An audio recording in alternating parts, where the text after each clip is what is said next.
Why can't Jerry Jones be John Elway? That's a simple request. I'm Mike Fisher with the Cowboys in Frisco. John Elway just fired himself, basically. John Elway is the king of Denver, the king of Colorado, the king of the Broncos. He's everything. Hall of Famer, Super Bowl player. Back when he was the only guy they had on offense, they went to Super Bowls because of him. At the end of his career, he had a good team around him, and he was a little more of a bus driver, but he was the best bus driver ever.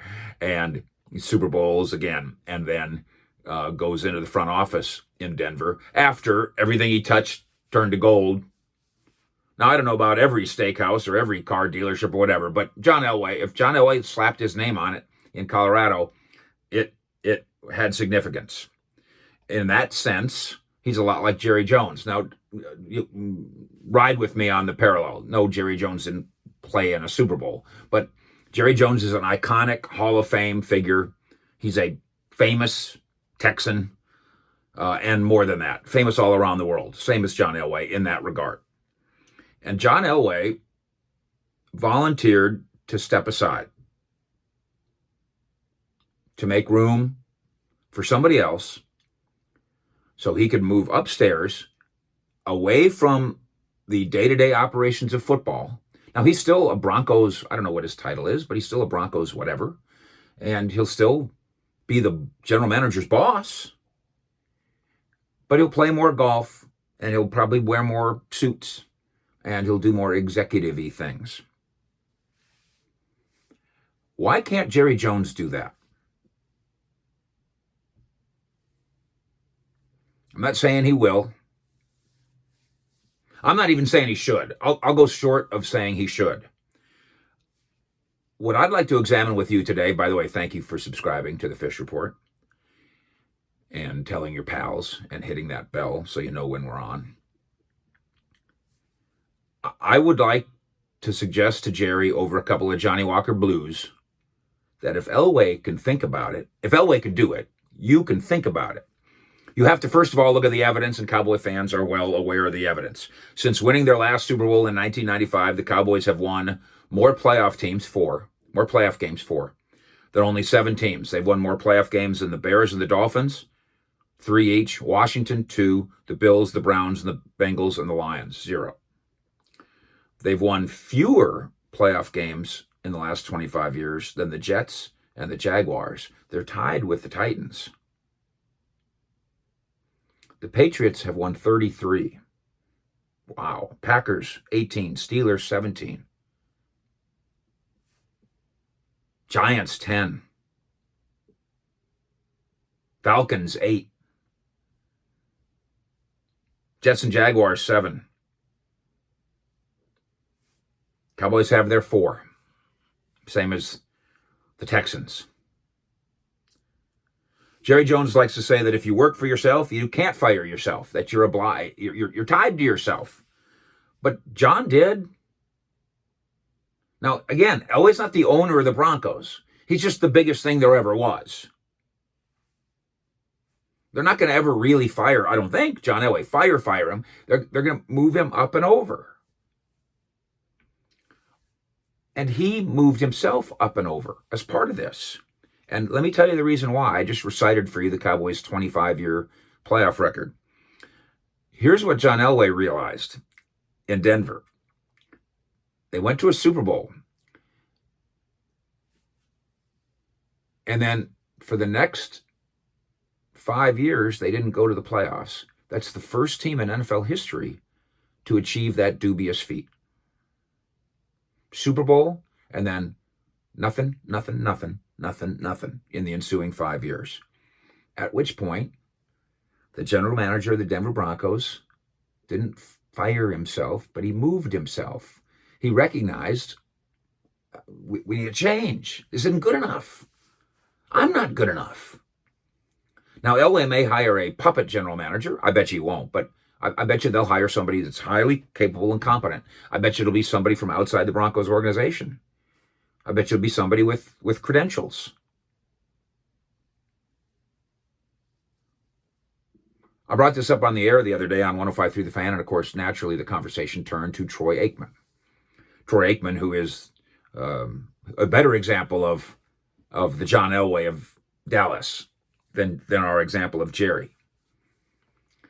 And I've had this conversation with both men on the air, Jerry and Troy, and then a lot off the air with Troy. And they're not lunch buddies right now, Jerry and Troy. And it makes me kind of sad. Bet you it does you too. I mean, I was raised as a sports writer covering Jerry and Troy, and then have my relationships with them. And then you were raised as a Cowboy fan, quite possibly, alongside them too. And you, as a Cowboy fan, you have your relationship. If you're old, if you were around in 1992, 93, 95, you have a relationship. Your relationship right there with Troy and with Jerry was pretty good. Right around 1993. Pretty fun, pretty good, pretty healthy.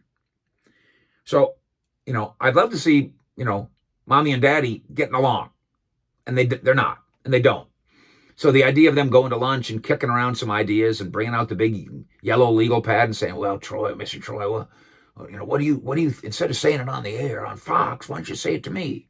And then Troy can say back to Jerry. And then I think I have a pretty good grasp, Jerry, of why you do it the way you do it, but I'd like to hear more. Tell me why.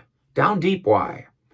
And then if the discussion could possibly turn to Troy saying, Jerry, I'd like to help.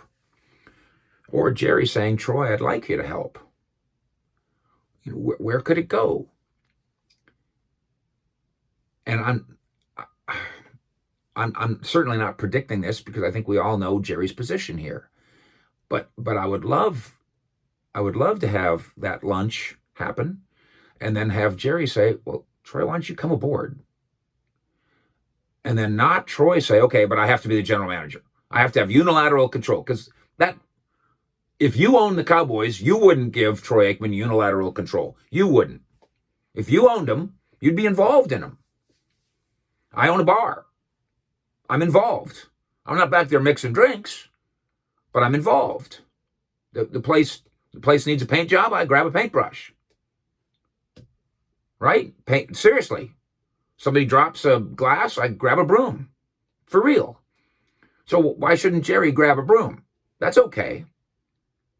I know I'm pipe dreaming here on the idea of a Troy and Jones family marriage, although they respect him deeply and love him deeply in their way. Not as much as they love Romo. I mean, they didn't name their kids after each other or anything like that, like the Romo family did. But with Aikman, there's a lot to love. There's a lot in that brain to be picked. And there's a lot in Jerry and Steven's brain to be picked too. I'm not trying to make a wild prediction here. I know I'm talking kind of dreamily here, but ultimately, here's the question that I wish Jerry would consider. If John Elway can do it, I mean, Jerry, you're not greater than John Elway. I mean, you're great. You're not greater than John Elway. John Elway in Denver is as iconic as you. John Elway, as a football man, he's John Elway. John Elway, in terms of recent success, listen, 5 years was too long for John Elway to stick around. So he moved himself. Not 25, 5. When I hear Cowboy fans say, Jerry should sell the team. Come on.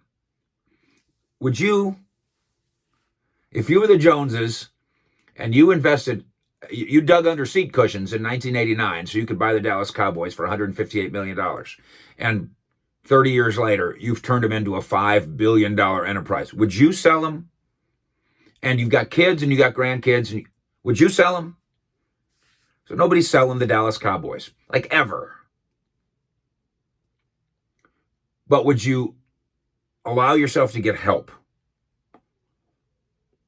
if you had 25 years of failure? If you hired a general manager, if you were Jerry, and the general manager was in place working under you for 25 years, and he only had the 4 playoff wins, would he keep his job? Those are serious and important questions that I want Jerry to ask himself. And now we have a new prism through which he can ask it. WWJD. What would John do?